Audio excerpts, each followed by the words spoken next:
전문가 말을 듣고 혹은 뉴스를 보고 주식 투자를 했지만 망하는 경우가 많습니다. 왜 그럴까요? 오늘 이야기를 시작해 보겠습니다. 제가 직접 주주총회까지 다녀왔던 와이솔 주식입니다. 2022년 2월 와이솔 뉴스를 보면 주식 매수 의견 유지, 1분기 삼성전자 스마트폰 판매 증가 수혜를 받는다고 나오네요. 4월 뉴스를 볼까요? 와이솔 고성능 필터로 이익률 개선, 목표가 상승을 외칩니다. 올해 2월과 4월에 매수 의견, 목표가 상승 리포트가 나왔던 와이솔입니다. 와이솔은 스마트폰 부품을 제조하는 회사이고요. 배당도 꾸준히 지급하지만 시가총액은 낮은 소형 주식입니다. 2022년 11월 16일 와이솔 실적 회복세 지연 목표가 하락 리포트가 나옵니다. 재밌는 부분은 대신증권의 박강호 연구원이 이 리포트를 냈다는 점인데요. 참고로 박강호 대신증권 연구원은 2022년 4월에 목표가 상승 리포트를 올렸습니다. 고성능 필터의 신규 매출로 이익률이 개선될 것이라고 했었는데요. 저는 3월에 주주총회를 가서 이 부분이 어렵다는 것을 주식 담당자를 통해 들어서 알고 있었지만 책상에 앉아서 목표가 상승 리포트를 작성한 예측은 역시 어렵다는 것을 알 수 있습니다. 뉴스를 믿지 마세요. 직접 보는 것만 못합니다.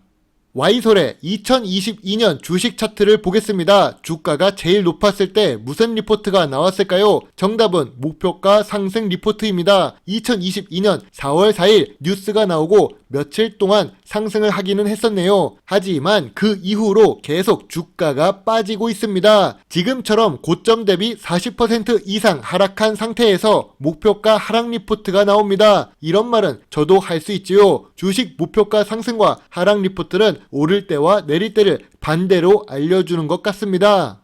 물론 와이솔이 하락한 절대적인 이유는 한국의 스마트폰 수출이 경기 침체의 영향으로 하락했기 때문입니다. 막강한 경쟁자 애플은 계속 성장해 나가고 있고 가까운 거대 시장 중국에서는 한국 스마트폰의 시장 점유율이 한 자리 숫자가 아니라 1% 미만으로 내려갔습니다. 시장 철수 단계까지 내려왔는데요. 그럼에도 불구하고 와이솔은 버틸 수 있다고 생각합니다. 요즘같이 금리가 상승하는 시기에 부채 비율이 낮기 때문이지요. 제가 보기에도 지금 주가는 저점 구간이라고 생각합니다. 저평가 구간이 아니라 저점 구간이라고 말한 이유는 재무제표에서 찾아볼 수 있습니다. 와이솔은 오랫동안 사업을 하면서 꾸준히 당기 순이익을 내는 좋은 모습을 보여주고 있었는데요. 하지만 매출액이 성장하는 것이 아니라 보합 수준을 유지하고 있었지요. 2022년 실적을 보면 영업 손실을 기록 중입니다. 당분간 어려움은 없겠지만 주가가 예전 고점으로 올라가려면 실적 반등이 동반돼야 된다고 생각합니다.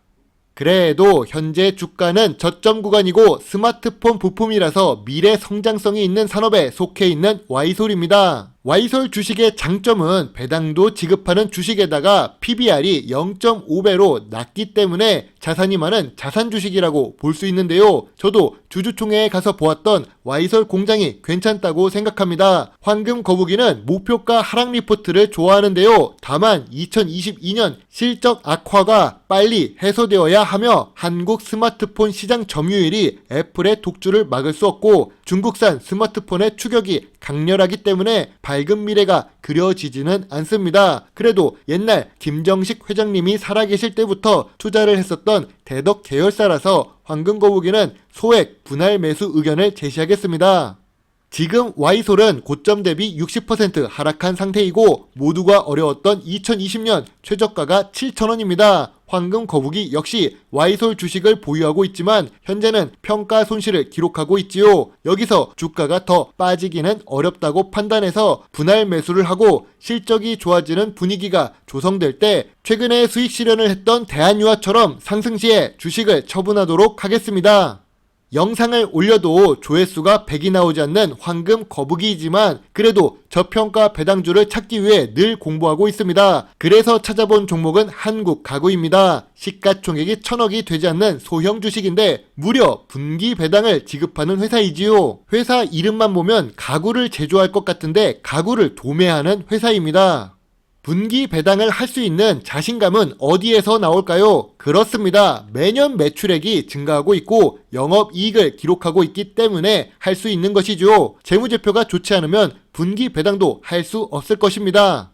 분기 배당도 주고 있고 재무제표도 나쁜 것이 아닌데 왜 한국 가구는 종목 토론방에서 욕을 먹고 있을까요? 오늘도 쓰레기짓 혼자 한다고 하고 이 종목에 희망이 없다고 하고 소외받고 있다고 적혀 있습니다.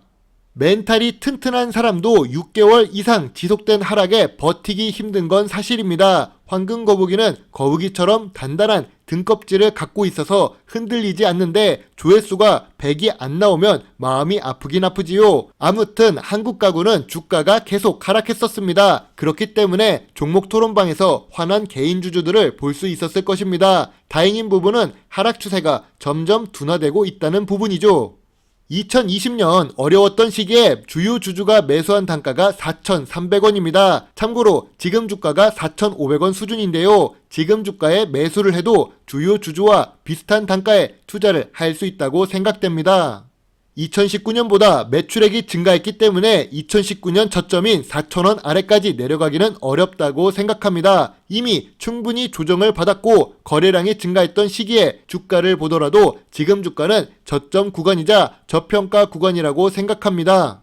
다만 한국 가구는 독특하게 사업 보고서를 체크해보면 가구를 제조하는 것이 아니라 단순히 판매를 합니다. 즉 도매업자라는 뜻이죠. 그래서 한국 가구 판매 조직도를 보면 생산 부서가 없습니다. 그리고 내수 판매가 100%이기 때문에 좁은 국내 시장에서만 사업을 하고 있고 그로 인해 미래 성장성이 높다고 볼 수 없지요. 이름은 한국 가구인데 가구 판매량보다 디저트 식품을 판매하는 매출액이 더 높습니다. 이러면 가구 회사가 아닌 식품 회사라고 분류해도 될 정도네요.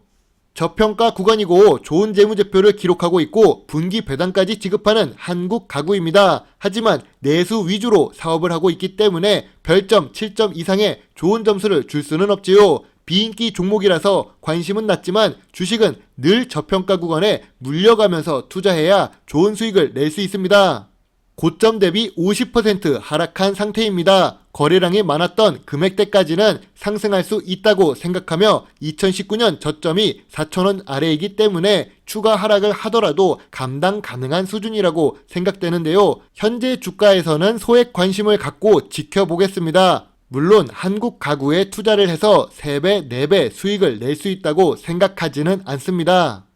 시청자 종목 분석을 했을 때도 조회수가 100이 나오지 않았습니다. 52주 최저가 종목들을 분석해도 조회수가 100이 나오지 않았는데요. 제가 많이 부족한 것을 알고 있습니다. 그래도 끝까지 시청해주신 구독자 여러분 정말로 감사합니다. 오늘도 주식 공부를 하면서 경제 공부에 조금이라도 도움이 되셨으면 좋겠네요. 물론 투자의 책임은 매수, 매도 단추를 누른 본인에게 있다는 것을 잊지 말아주세요. 좋은 하루 보내세요. 배당주 주식 유튜버 황금 거북입니다. 감사합니다.